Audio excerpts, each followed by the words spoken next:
So, lost my train of thought and I haven't even started. Whew! Let's see how this goes.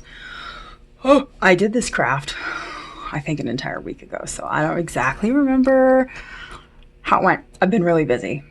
Things. So, anyways, I had this enormous tub of everything I've ever drawn or people drew for me. A lot of the stuff went in here, and other odd, like, life kind of stuff. I don't even know. I don't know.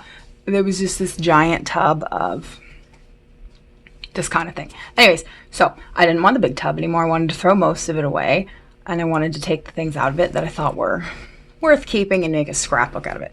So that is what I did here. So some of the things that I drew, some of the things people drew for me, some of the things I traced. Bonus points if you know what that phobia means. In an attempt to get past the phobia, I was going to make a board game of the phobia. It didn't help. Like, it wasn't making it worse, but it didn't make it better. Oh my goodness. I'm realizing some things are upside down, some things aren't, oh well, whatever. So I go through all of the stuff that was in that tub, just kind of deciding what I want, what I don't want. I keep the things that I did when I was little. Well, not all the things I did. I did a lot of stuff that wasn't good. Anyways, I also keep... Did I ever mention the things other people did for me and things that I did with other people? So, and then like ribbons and stuff. And so lucky for me, my father would keep every single thing we ever gave to him. So I wound up, when he died, I got a lot of things that he had collected that I had given him. So I got to have, things that I made when I was little that would not have been saved otherwise. So appreciate that. And then some things I put in here like that. It's a little card my niece made me. There's tons of things like that in here. I kept everything that she made me. And the occasional thing that my various sisters made, depending on what it was, like certain drawings and stuff. Maybe even all the drawings my siblings made for me, if it was made for me specifically. And then there's a lot of the things in here with just random art that I did through school. There's this game that I like to do with people. I started by doing it with my childhood friend, where we would each take turns drawing a piece of the drawing. And then I decided to do that with my nephew as well. So there's a cute one. And then I also made a story with him. And I added all sorts of odd, what are they called? Self-portraits that I've done over the years. I like my odd self-portraits. Some of them are more realistic and some of them are more cartoony. Oh, and then one of my oldest siblings drew some really nice pictures of me when I was in private school way back in the day. I did not like private school. I did not attend it very long. It wasn't for me. I also drew a couple of stories that I thought were really funny. So one of the stories that I found in the back of the book, it says, "My favorite sister is Jessica." It was the about the author section. So like, why did I think that was a necessary thing about the author?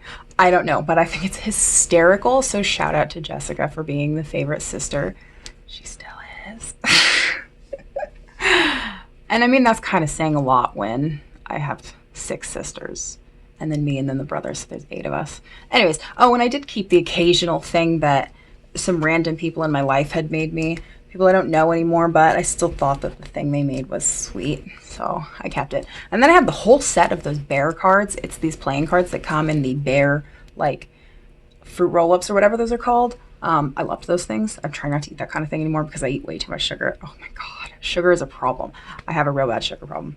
I will just eat sugar endlessly. And I didn't know sugar was a carb. So in my kick to not have carbs, I switched to straight sugar and I was eating meringues.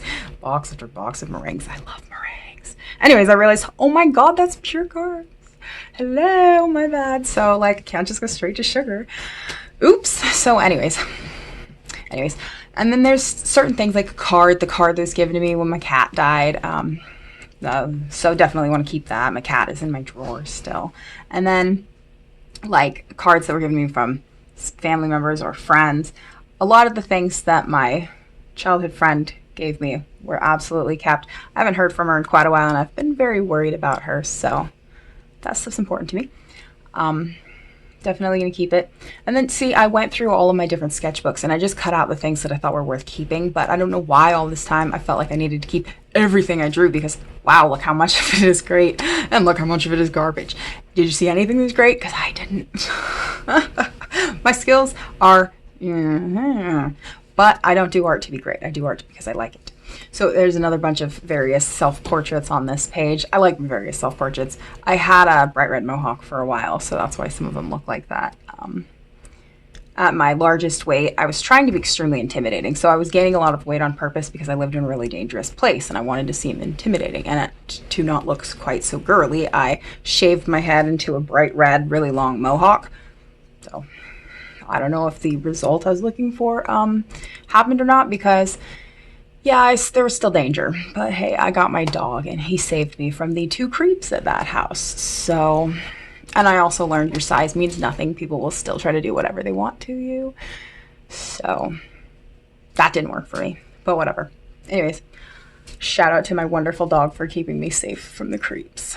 One of the creeps, it's this really, really, really dangerous city, and we didn't know it was really, really dangerous until, too late. We already lived there.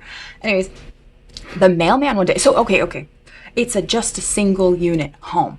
One family lives in there, and the mailman directly asked me, is it a single family or a multifamily? And I told him to his face one day when I was outside, it is a single family. You do not need to come inside. You are not allowed to come inside. And it's obvious he doesn't belong inside because we had a mailbox in the wall, like big, obvious, which he had been using long before we ever moved there. He should have known the situation long before we ever moved there. He wasn't new to the mail route. So anyways, one day he tried to violently shake the door open after I told him specifically not to come in. So of course I let my dog freak out at him. So then later, he had come back and he had to leave and had a different mail guy have to take our route for one specific day. And the new mail guy had this big red card in his hand that said, he will kill you. But we didn't take my dog out, obviously. I'm not going to take him out with a person. He's not safe. So, but we did take out the Chihuahua at that point when we saw the red card in that mailman's hand. And then the mailman holding the he will kill you card sees this tiny little Chihuahua come out and start freaking out at him, and then he just starts laughing. And we didn't try to correct him. Go ahead and make fun of him. All of y'all, go back and tell your coworkers it was Chihuahua. But yeah, why did he try to shake the door down? That was so freaking creepy. So yeah, I will let my dog try to get you if you try to come in. Like, what? Yeah, obviously. So everybody should have a protective dog. Poor guy. He shouldn't have to protect people, though. His life's been a little hard. Anyways, here's my art. I ran out of pages in there, but it works. Bye.